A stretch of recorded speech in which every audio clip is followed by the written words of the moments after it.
6.25 전쟁 당시 장진호 전투라는 큰 전투가 있었습니다. 1만 5천 명의 연합군이 12만 명이나 되는 중공군에 포위된 채 싸워야 했던 이 전투는 미 해병대 역사상 가장 고전한 3대 동계 전투 중 하나로도 불리며 사망자만 5천 명에 달했다 합니다. 비록 그 자체로는 패전한 전투였지만 중공군의 남하를 지연시켜 군대와 피난민 10만 명이 철수하는 데 공헌했다는 점에서 승리의 전투로도 평가받습니다. 영화 국제시장을 통해서도 잘 알려진 흥남철수 작전이 바로 이 장진호 전투를 인해 성공한 철수 작전입니다. 이 장진호 전투에 유명한 일화가 하나 있습니다. 중공군에 포위된 위기 상황 가운데 미 해병대 1사단 박격포 부대의 통신병이 무전으로 다급하게 지금 더 이상 남아있는 투시롤이 없다. 긴급하게 투시롤을 지원해주기 바란다 하고 포탄 지원 요청을 합니다. 여기서 투시롤은 본래 카라멜 초콜릿 사탕의 이름인데 전투 당시에는 60mm 박격포 포탄을 가리키는 군대 통신용 은어였습니다. 그런데 보급부대 통신병이 그것을 진짜 사탕으로 오인하는 바람에 공군 수송기는 낙하산을 통해 막대한 양의 투시롤 사탕을 보내주는 어처구니 없는 일이 발생하고 맙니다. 하지만 놀랍게도 이 투시롤은 장진호 전투에서 의외의 활약을 하게 됩니다. 장진호는 개마고원 초입에 위치해 있는데 당시 영하 20, 30도를 웃도는 극심한 추위로 인해 고기나 통조림은 얼어붙어 제대로 익혀 먹을 수 없었고 병사들은 설사로 인한 항문 동상 등 비참한 상황 가운데 있었습니다. 그런데 투시롤은 별도의 조리 없이 강추위 속에서도 섭취할 수 있었고 당분이 많아 병사들이 열량을 보충하는 가운데 전투에 임할 수 있었다고 합니다. 이 외에도 투시롤을 얇게 펴서 연료통에 총알 구멍을 막는 등 다양한 용도로 쓰였다고 합니다. 통신병의 실수로 보급돼 절망감을 안겨줬던 초콜릿 사탕이 오히려 전투에 유용한 도구가 되어 10만 명의 국민들을 살리는데 혁혁한 공을 세우게 된 것입니다. 성경에서도 놀라운 방법과 결과로 이끄시는 하나님의 손길을 볼 수 있는데 이는 저와 여러분이 이 험난한 세상을 살아갈 큰 용기와 위로가 되기도 합니다.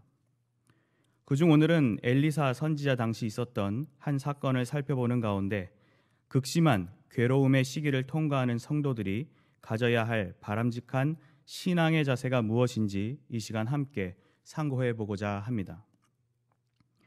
첫째로 성도는 괴로울 때일수록 생각지 못한 방법으로 구원하시는 하나님을 바라보아야 합니다. 다 함께 본문 1절에서 8절까지 함께 읽어보겠습니다. 엘리사가 이르되 여호와의 말씀을 들을지어다. 여호와께서 이르시되 내일 이맘때에 사마리아 성문에서 고운 밀가루 한 스아를 한 세겔로 매매하고 보리 두 스아를 한 세겔로 매매하리라 하셨느니라. 그때 왕이 그의 손에 의지하는 자 곧 한 장관이 하나님의 사람에게 대답하여 이르되 여호와께서 하늘에 창을 내신들 어찌 이런 일이 있으리요 하더라. 엘리사가 이르되 내가 내 눈으로 보리라. 그러나 그것을 먹지는 못하리라 하니라. 성문 어귀에 나병한 자 4사람이 있더니 그 친구에게 서로 말하되 우리가 어찌하여 여기 앉아서 죽기를 기다리랴. 만일 우리가 성읍으로 가자고 말한다면 성읍에는 굶주림이 있으니 우리가 거기서 죽을 것이요 만일 우리가 여기서 머무르면 역시 우리가 죽을 것이라. 그런즉 우리가 가서 아람 군대에게 항복하자. 그들이 우리를 살려두면 살 것이요 우리를 죽이면 죽을 것이라 하고 아람 진으로 가려 하여 해질 무렵에 일어나 아람 진영 끝에 이르러서 본즉 그곳에 한 사람도 없으니 이는 주께서 아람 군대로 병거 소리와 말 소리와 큰 군대의 소리를 듣게 하셨으므로 아람 사람이 서로 말하기를 이스라엘 왕이 우리를 치려하여 헷 사람의 왕들과 애굽 왕들에게 값을 주고 그들을 우리에게 오게 하였다 하고 해질 무렵에 일어나서 도망하되 그 장막과 말과 나귀를 버리고 진영을 그대로 두고 목숨을 위하여 도망하였음이라. 그 나병 환자들이 진영 끝에 이르자 한 장막에 들어가서 먹고 마시고 거기서 은과 금과 의복을 가지고 가서 감추고 다시 와서 다른 장막에 들어가 거기서도 가지고 가서 감추니라. 아멘. 엘리사 선지자의 활동 무대이자 오늘 본문의 배경인 사마리아의 이스라엘 정세는 여러 가지 측면에서 침울한 상황에 처해 있었습니다. 6장 후반부에 전해지는 오늘 본문의 배경을 잠시 살펴보면 먼저 국가의 안보는 외세의 공격 가운데 큰 위기를 맞이하였습니다. 당시 아람 왕이 이스라엘과 더불어 싸우기 위해 온 군대를 모아 올라왔고 6장 24절 표현대로 에워싸 사마리아 성은 포위되고 말았습니다. 도저히 방심할 수 없는 불안한 상태의 이스라엘을 보게 됩니다. 또한 외교적 고립 속 국가의 경제는 단순히 어려운 정도가 아니라 극심한 기근을 맞이하였습니다. 앞선 적들의 포위 속 이스라엘의 식량 공급은 거의 고갈 상태가 되었고 식자재의 가격은 폭등하였습니다. 성중이 크게 줄였다고 당시 상황을 전한 6장 25절에서는 사람이 먹기에 역겨운 재료인 나귀 머리와 비둘기똥이 어마어마한 가격에 판매되었습니다. 당시 전승에 의하면 일주일치보다 적은 양의 보리가 은 50세겔, 약 7개월치 임금에 해당됐다는 기록이 있습니다. 경제라는 중요한 국가의 원동력이 무너져가는 이스라엘을 보게 됩니다. 상황이 이러하다 보니 국민의 이성과 윤리의식은 점점 망가져갔습니다. 도저히 먹을 것을 찾을 수 없는 비참한 현실 속 백성들은 자기 자식을 잡아먹는 등 잔혹하고도 충격적인 일들이 벌어졌습니다. 도와달라 부르짖는 백성의 호소 가운데 통치자 여호람은 문제를 해결하기 위한 진심 어린 고민과 노력을 하기는커녕 이 재앙이 여호와께로부터 나왔다고 국난의 원인을 도리어 하나님께로 돌리는 망언을 합니다. 그러나 나중에 국가의 복원은 아무도 돌아보지 않는 음지의 영역이 되어버렸습니다. 오늘 본문에는 4명의 나병 환자가 등장하는데 이들은 규례상 격리되어 성 밖에서의 삶을 살아야 했습니다. 이는 예방 차원에서 인터넷으로 예배를 대체하여 드리는 우리들의 현재 조치의 원리가 되는 방침이기도 합니다. 아무튼 이들은 혼란스런 사회의 현실 앞에 어떠한 혜택과 관심도 받지 못하였습니다. 적들의 포위로 성 밖은 위험하며 성 안은 받아주지 않으며 혹 받아준다 하더라도 굶어 죽을 형편이었습니다. 즉 이스라엘은 국가의 안보, 외교, 경제, 정치, 윤리, 보건, 복지를 비롯한 사회 각 요소들이 제대로 돌아가는 것 하나 없는 국가 마비의 상황이었습니다. 해답이란 찾을 수 없고 소망은 떠오르지도 않는 이런 암담한 상황 가운데 하나님의 선지자 엘리사가 놀라운 예언을 선포합니다. 먼저 엘리사는 1절에서 여호와의 말씀을 들으라는 선언과 함께 그 내용을 전합니다. 이는 인생의 고민과 인류의 암담한 현실 가운데 그것을 해결하기 위한 시도에는 만물을 창조하고 구속의 경륜 아래 모든 것을 다스리시며 섭리하시는 하나님 외에는 다른 신이 존재하지 않는다는 하나님 절대 주권 사상이 철저히 전제되어 있어야 함을 담아내고 있습니다. 엘리사는 하나님은 구원이시라는 그의 이름 뜻에 걸맞게 하나님의 구원 소식을 선포해왔고 오늘 예언에서도 하나님께서 회복해 하실 것을 전합니다. 그 내용은 내일 이맘때에 사마리아 성문에서 고운 밀가루 한 스아를 한 세겔로 매매하고 보리 두 스아를 한 세겔로 매매하리라는 물가 안정에 관한 구체적인 예언이었습니다. 이는 통상적으로 저렴한 가격은 아니었지만 그렇다고 지금의 상황에선 도저히 나올 수 없는 파격적인 가격이었습니다.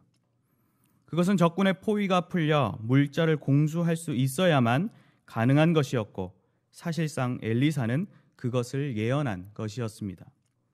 안보와 경제가 회복될 것이라는 엘리사의 예언에 어떤 고위직 장관은 2절에서 여호와께서 하늘에 창을 내신들 어찌 이런 일이 있으리요? 라고 대답하는데 이는 하나님께서 하늘의 문을 열어 비 대신 식량을 내리신들 해결이 되겠느냐라고 조롱하며 불신앙을 보인 것입니다. 하지만 엘리사는 꿈쩍도 하지 않았고 내가 내 눈으로 보리라. 그러나 그것을 먹지는 못하리라고 예언의 확실한 성취를 자신합니다. 이어서 다른 이야기가 소개되는데 앞서 소개해드린 성문 어귀에 나병 환자 4사람이 등장합니다. 본래 레위기 규례에 보면 나병 환자는 혼자 살되라고 하였지만 이들은 어려운 형편 가운데 서로 친분을 쌓아온 것 같습니다.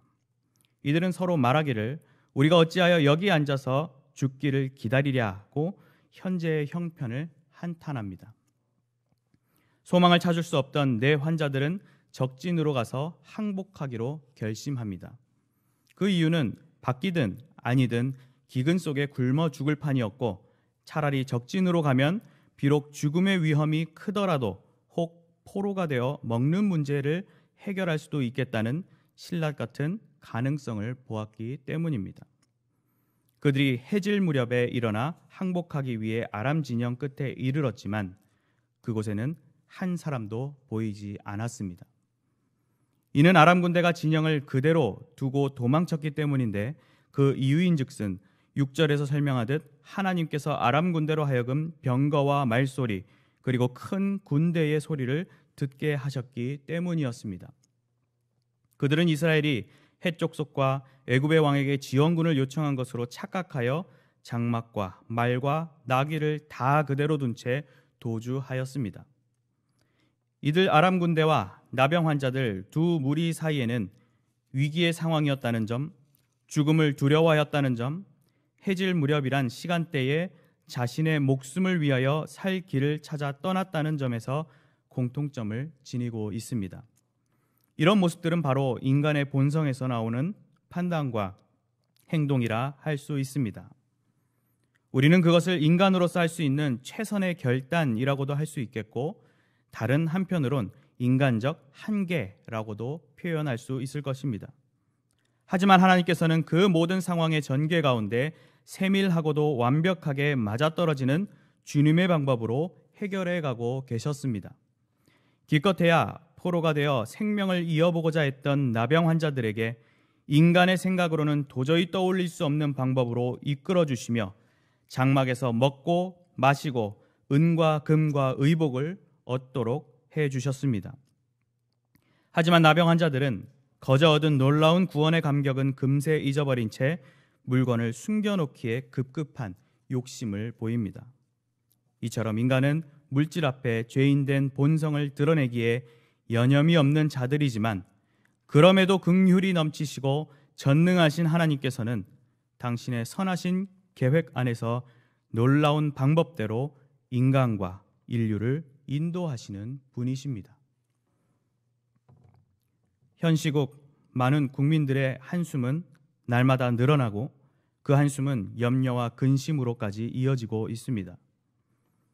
조국 대한민국의 안보와 외교는 북한의 핵 위협을 비롯해 열강의 자국 우선주의 정책들 속에 방향을 잃으며 과연 어느 나라가 우방인지 진정 국가적 이익을 잘 도모하고 있는 것인지 도무지 이해하기 어려운 상황을 통과하고 있습니다. 나라의 경제는 사회주의적 정책 속 정부의 과도한 개입 등으로 기업과 사업자들의 업무 의욕을 저하시키고 소비 심리를 위축시키는 결과를 초래하고 있습니다. 지난해 1인당 국민소득은 저성장, 저물가, 원화 약세 등으로 작년에 비해 감소하였고 명목 성장률은 IMF 시절 이후 최저치를 기록하였다고 합니다. 신방을 다녀봐도 세상의 뉴스를 제 아무리 뒤져봐도 경제 상황이 최근 들어 나아졌다고 말하는 것을 접하기가 어려운 형편입니다. 온 나라가 중국발 바이러스로 혼돈의 시간을 통과하는 가운데 병상이 부족해 제대로 된 치료도 못 해보고 사망하는 안타까운 사례가 들려옵니다. 최일선에서 수고하는 의료진과 공무원들 그리고 고통받는 국민들은 방치한 채 책임 회피와 정치적 유불리만 따지기 여념이 없는 정부와 정치인들의 모습은 과연 이 나라의 보건과 복지 행정이 올바른 방향으로 가고 있는가 의구심을 떨칠 수 없습니다. 이처럼 나라의 안보, 외교, 경제, 정치, 보건, 복지를 들여다보면 절로 마음이 저미어 오는 이 난리의 상황 가운데 우리는 어떠한 대응을 해 나가야 하겠습니까?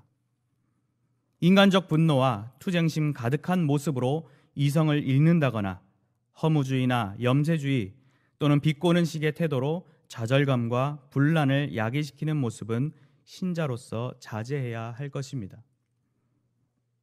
우리는 먼저 난리와 난리의 소문을 들을 때에 두려워하지 말라 하신 예수님의 말씀대로 이런 형국 가운데 모든 생각과 행동을 먼저 두려워하지 않는 자세에서 시작할 줄 알아야 합니다. 주님께서는 그 말씀과 함께 이런 일이 있어야 하되 아직 끝은 아니니라고 하시며 이러한 현실이 필연적인 현상임을 우리에게 교훈하기도 하셨습니다. 먹고 사는 대책이 세워지지 않는 지금의 막막한 상황을 접할 때면 도망치고 싶고 굴욕적인 선택을 할 수밖에 없는 해질녘의 상황처럼 느껴진다면 우리는 오히려 그때가 하나님의 긍휼하심의 빛이 임박해오는 시기로 볼 줄 알아야 합니다. 주님은 불말과 불병거를 동원하고 눈을 어둡게 하시며 큰 군대의 소리를 듣게 하시는 등 생각지도 못하는 방법으로 적군들을 물리치시며 내 생명을 보존하시고 부족과 염려를 풍족히 채워주시는 분이십니다. 그 하나님은 지금 우리 삶 속에서도 동일하게 임재하시며 역사하시는 분이십니다. 따라서 우리는 세상의 관점으로 현상을 파악해서는 안 되고 세상의 수준으로 반응하고 대응해서도 안 됩니다. 작금의 현실이 비록 풍전등화의 상황인 것 같지만 놀랍고도 완벽한 방법으로 진정한 전화위복을 실현하시는 하나님을 의지하시기 바랍니다. 그러한 주께서 세상 모든 사건과 사람, 특히 나 자신을 통하여 구원의 큰 그림을 완성해 가고 계심을 기억하시기 바랍니다. 주님의 긍휼과 자비만을 의지하는 가운데 이 시대 가운데 펼쳐질 구속사의 한 장면으로서 주의 백성을 건져주시기를 간구하시기 바랍니다. 비록 지금 우리의 상황이 괴로운 때이지만 이럴 때일수록 생각지 못한 방법으로 우리를 구원하시는 하나님만을 바라보시는 성도님들이 되시기를 바랍니다. 둘째로 성도는 괴로울 때일수록 완전한 승리를 성취하시는 하나님을 전파해야 합니다. 다 함께 본문 9절에서 20절까지 함께 읽어보겠습니다. 나병 환자들이 그 친구에게 서로 말하되 우리가 이렇게 해서는 아니 되겠도다. 오늘은 아름다운 소식이 있는 날이거늘 우리가 침묵하고 있도다. 만일 밝은 아침까지 기다리면 벌이 우리에게 미칠지니 이제 떠나 왕궁에 가서 알리자 하고 가서 성읍 문지기를 불러 그들에게 말하여 이르되 우리가 아람 진에 이르러서 보니 거기에 한 사람도 없고 사람의 소리도 없고 오직 말과 나귀만 매어 있고 장막들이 그대로 있더이다 하는지라. 그가 문지기들을 부르매 그들이 왕궁에 있는 자들에게 말하니 왕이 밤에 일어나 그의 신복들에게 이르되 아람 사람이 우리에게 행한 것을 내가 너희에게 알게 하노니 그들이 우리가 줄인 것을 알고 있으므로 그 진영을 떠나서 들에 매복하고 스스로 이르기를 그들이 성읍에서 나오거든 우리가 사로잡고 성읍에 들어가겠다 한 것이니라. 그의 신하 중 한 사람이 대답하여 이르되 청하건대 아직 성중에 남아있는 말 5마리를 취하고 사람을 보내 정탐하게 하소서. 그것들이 성중에 남아있는 이스라엘 온 무리 곧 멸망한 이스라엘 온 무리와 같으니이다 하고 그들이 병거 둘과 그 말들을 취한지라. 왕이 아람 군대 뒤로 보내며 가서 정탐하라 하였더니 그들이 그들의 뒤를 따라 요단에 이른즉 아람 사람이 급히 도망하느라고 버린 의복과 병기가 길에 가득하였더라. 사자가 들어와서 왕에게 알리니 백성들이 나가서 아람 사람의 진영을 노략한지라. 이에 고운 밀가루 한 스아에 한 세겔이 되고 보리 2스아가 한 세겔이 되니 여호와의 말씀과 같이 되었고 왕이 그의 손에 의지하였던 그의 장관을 세워 성문을 지키게 하였더니 백성이 성문에서 그를 밟음에 하나님의 사람의 말대로 죽었으니 곧 왕이 내려갔을 때에 그가 말한 대로라. 하나님이 사람의 왕에게 말한 바 같으니 이르기를 내일 이맘때에 사마리아 성문에서 보리 2스아를 한 세겔로 매매하고 고운 밀가루 한 스아를 한 세겔로 매매하리라 한즉 그때 이 장관이 하나님의 사람에게 대답하여 이르되 여호와께서 하늘에 창을 내신 듯 어찌 이 일이 있으랴 하매 대답하기를 내가 내 눈으로 보리라 그러나 그것을 먹지는 못하리라 하였더니 그의 장관이 그대로 이루어졌으니 곧 백성이 성문에서 그를 밟음에 죽었더라. 아멘. 허겁지겁 은과 금과 의복을 숨기던 나병 환자들은 문득 자신들의 행동이 잘못된 것임을 깨닫게 되었습니다. 그리고 지금의 상황을 나만 알고 침묵할 것이 아니라 성내에 알려야겠다는 생각을 가지게 됩니다. 그런 생각을 가지게 된 이유를 크게 두 가지로 생각해 볼 수 있는데 먼저 그것이 동족들에 대한 마땅한 도리가 아니기 때문이었습니다. 성내에 물자 공급이 전혀 이루어지지 않아 기근으로 허덕이던 이스라엘 백성들에게 성을 포위하던 적군이 사라졌다는 소식은 생명의 소식, 기쁨의 소식이었습니다. 그것을 외면한 채 나의 식욕, 나의 무력만 챙기는 것은 이기적인 일이기에 그들은 정신을 차리고 동족을 챙기는 것으로 마음을 다잡게 되었습니다. 또 다른 이유는 그것이 국민으로서도 범죄에 해당하는 범법 행위이기 때문이었습니다. 그들이 찾아내고 숨기려 했던 전리품은 본래 국가로 귀속하고 왕이 분배하는 것이 당시의 통례였기에 이들의 행동은 사실 국민으로서의 올바른 모습이 아니었습니다. 이런 인간적 도리와 국민적 의무에 기인한 양심의 문제를 저버릴 수 없었기에 나병 환자들은 깨닫는 즉시 이 아름다운 소식을 이제 떠나 왕궁에 가서 알리자고 하며 일어났습니다. 그 시간대는 밝은 아침이 되기 전인 것으로 보아 아직 어두운 때였던 것으로 보입니다. 그들은 성읍 문지기에게 가서 아람 진에 말과 나귀와 장막을 제외하고는 아무도 없다라는 사실을 전합니다. 주요 정보를 접한 문지기들은 자신의 역할에 충실한 가운데 왕궁에 있는 자에게 즉시 전달하였습니다. 소식은 어느덧 왕에게까지 보고됐는데 왕이 밤에 일어났다는 것을 보아 소식은 한밤중에 매우 긴밀하고 신속하게 전달된 것 같습니다. 하지만 왕은 그의 신복들에게 이 상황이 아람 군사들의 매복 작전일 수 있다는 의심 섞인 조심스러운 반응을 보입니다. 그때 왕의 말을 듣던 신하 한 사람이 성중에 남아있는 말 5필로 사람을 보내 정탐하게 하자고 요청합니다. 그런 정탐꾼들을 보내 설령 매복한 적군에 의해 죽는다 하더라도 성중에 남아 죽어가는 이스라엘 백성들의 상황과 못할 것이 없다고 말한 것입니다.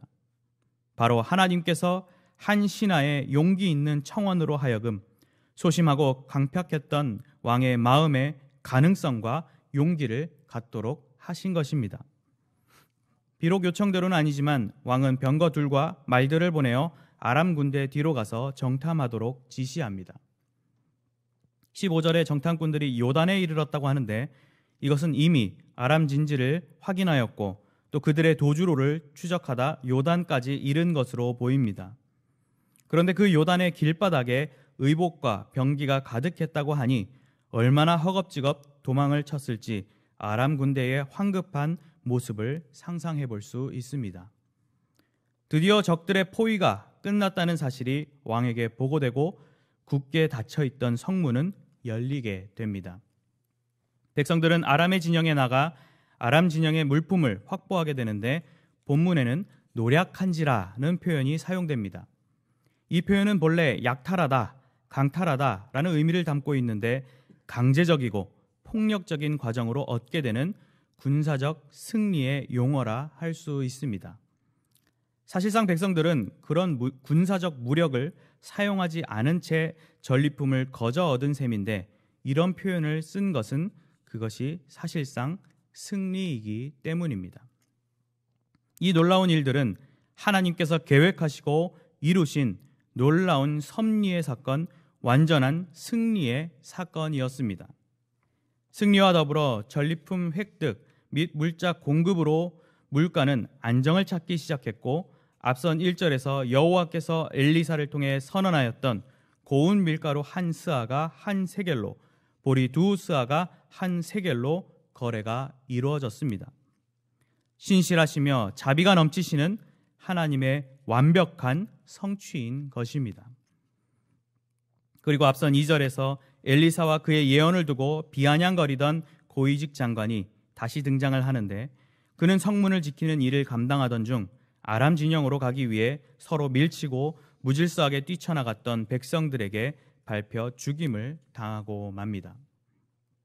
이 역시 내가 내 눈으로 보리라, 그러나 그것을 먹지는 못하리라고 하였던 2절의 예언이 그대로 성취됐음을 볼 수 있습니다. 그리고 이어지는 18절에서 20절은 이러한 예언 성취에 관한 내용을 다시금 정리해주며 하나님의 일하심을 강조하고 있습니다. 이 놀라운 승리 사건의 주인공이자 주도자는 바로 하나님이신 것입니다.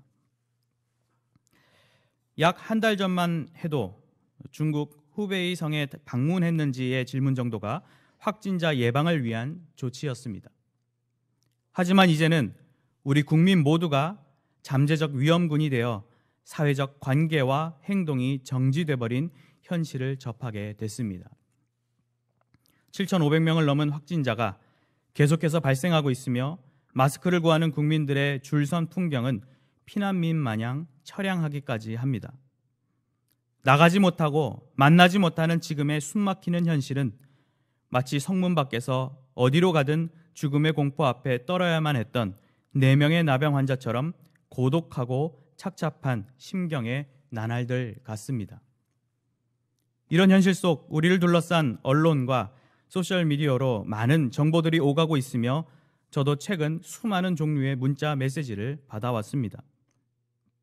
지자체에서 빈번하게 보내는 재난 문자를 비롯해 이 사태를 우려하는 분들의 코로나19 예방법, 자가진단법, 확진자 동선, 신천지의 문제점, 국민청원 등 다양한 소식들이 전달되고 있습니다. 물론 이런 정보와 소식들은 대부분 유용하고 귀 기울일 만한 내용들일 것입니다. 하지만 그중에는 확인되지 않은 거짓되고 과장된 정보도 있습니다. 이런 소식들을 접할 때면 우리 마음 한켠의 위기심과 한탄은 사라지지 않고 도리어 커지며 때론 지치기까지 합니다. 이렇게 두려움과 분노 그리고 정보의 홍수 가운데 저와 여러분은 어떤 자세로 대응해야 하겠습니까? 우리는 이런 상황을 통과할 때 본문에서 성취된 내용들을 예언했던 1절에서 엘리사 선지자가 백성과 나라들을 향해 여호와의 말씀을 들을지어다 하고 선포한 것처럼 사람들의 이목과 마음을 주님의 말씀으로 향하게 만들어야 합니다. 그리고 하나님의 말씀을 전하며 이 난리의 세상 가운데 돕는 방패시요 영광의 칼이 되어주시는 참 소망의 주 하나님의 구원 소식을 그들에게 자신 있게 선포해야 합니다. 비록 유례없는 인터넷이란 수단으로 예배를 대체하여 드리고 있지만 오히려 이것을 각종 정보와 상황 속에 지쳐 있을 가족, 이웃, 친구들에게 소개하며 자랑해 주시기 바랍니다. 수많은 진단과 예방법, 정부의 지침 등이 있지만 우리 인간의 현 주소를 가장 정확히 진단하고 유일하고 완전한 해결책을 주시는 하나님의 말씀으로 그들을 안내하고 위로해 주시기 바랍니다. 우리가 이런 힘들 때에 복음으로 해답으로 제시한다면 교회를 떠난 자, 주님을 믿지 않는 영혼들의 마음에도 영광스런 복음이 스며들 수 있는 좋은 기회요, 수단이 될 것입니다. 물론 복음의 대상자들은 이 난국 가운데 우리가 전하는 기쁜 소식을 불신앙과 소극적인 태도로 거부하기도 할 것입니다. 그런 반응이 염려된다 하여 나만 복음을 알고 나만 예배를 드리는 모습은 하나님이 원하시는 모습이 아닙니다. 오늘 본문에서 왕은 아름다운 소식을 듣고도 적들의 도망을 매복으로 의심하며 거부감을 가졌지만 하나님께서 친히 사람과 상황을 사용하시어 약속하신 승리를 이루어 가신 것을 기억하시기 바랍니다. 또한 결국 복음을 조롱하고 무시하는 이들에게는 합당한 주님의 심판이 임할 것도 기억하시기 바랍니다.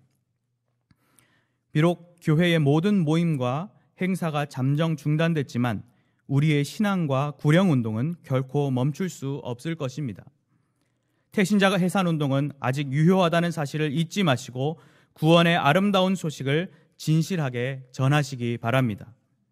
직접 만나는 것보다는 못하겠지만 자신이 할 수 있는 최선의 범주 안에서 전화로도 문자로도 소식과 마음을 전달할 수 있습니다.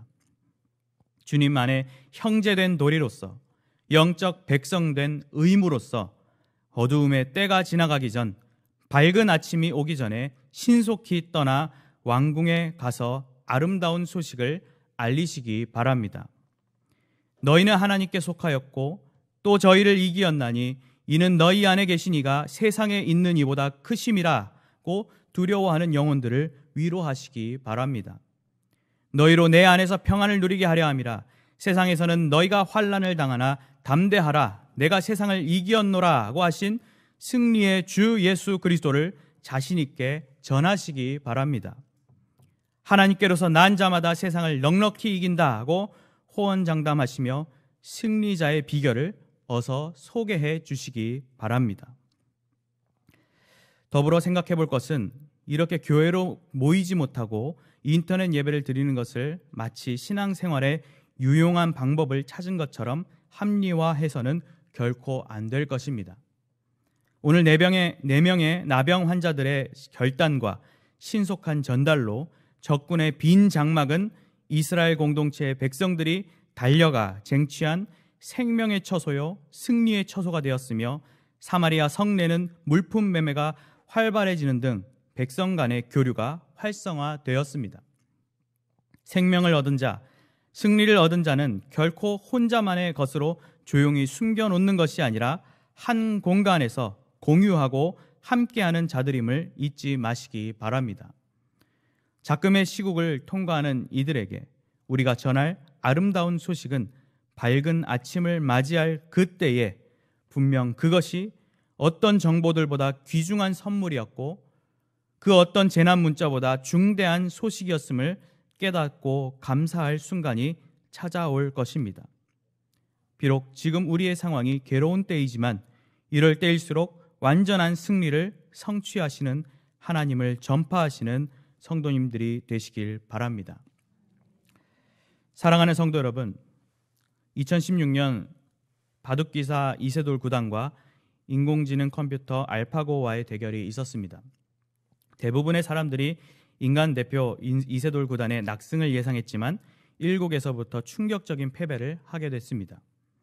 설마 하는 상황 속 3국까지 내리 패배하며 많은 사람들이 안타까워하였고 또 누군가는 발전하는 인공지능을 두려워하기까지 하였습니다.